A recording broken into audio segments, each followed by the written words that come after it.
अरे अनैत भाई, ये दरख्त कितना फालतू है, जगह भी घेरता है और साए में बैठने के अलावा और करता क्या है।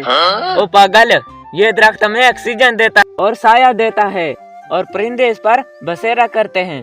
ओए ज़बान संभाल, तू खुद क्या करता है?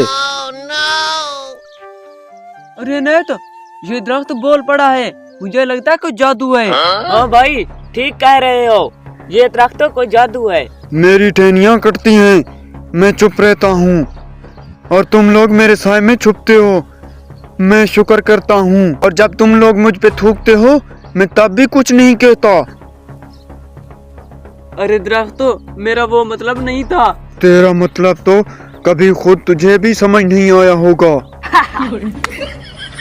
रोज सैकड़ों लोग आते हैं, मेरे नीचे कूड़ा फेंक देते हैं, और जब गर्मी में साया चाहिए होता है तो फिर सबको दरख्त प्यारा लगता है। हाँ यार, वाकई हम लोग इंसान हैं, लेकिन इन चीजों की कदर नहीं करते। हाँ जी, तुम लोग शादी के बाद बीवी को और जिंदगी में दरख्त को तब याद करते हो जब दोनों चली जाएं। अरे वाह यार, दरख्त मजाक भी करता है। अरे दरख्त भाई, मैं वादा करता हूँ आज के बाद ना मैं गंदगी करूँगा और ना मैं पत्ते नोचूंगा। चलो यार, आज हम एक दरख्त लगाते हैं ताकि अगली नस्ल साए में बैठ सके। अरे हाँ, ठीक कह रहे हो, आओ चलो लगाते हैं।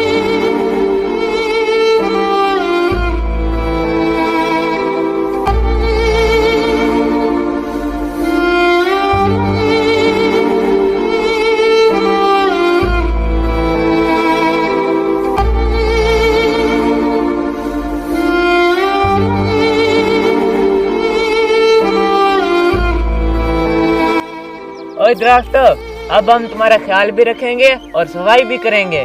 हाँ भाई, बिल्कुल। तुम लोग जैसे ही बनोगे वैसा ही तुम्हें माहौल देगा, और नफरत करोगे तो गर्मी पड़ेगी, और मोहब्बत करोगे तो ज़मीन तुझे सांस देती रहेगी। दरख्त अगर बोल सकते तो शायद इंसानों से बेहतर बात करते। कुदरत की चीज़ों को इज्जत दो, क्योंकि वो खामोश रहकर भी तुम्हें ज़िंदगी देती हैं।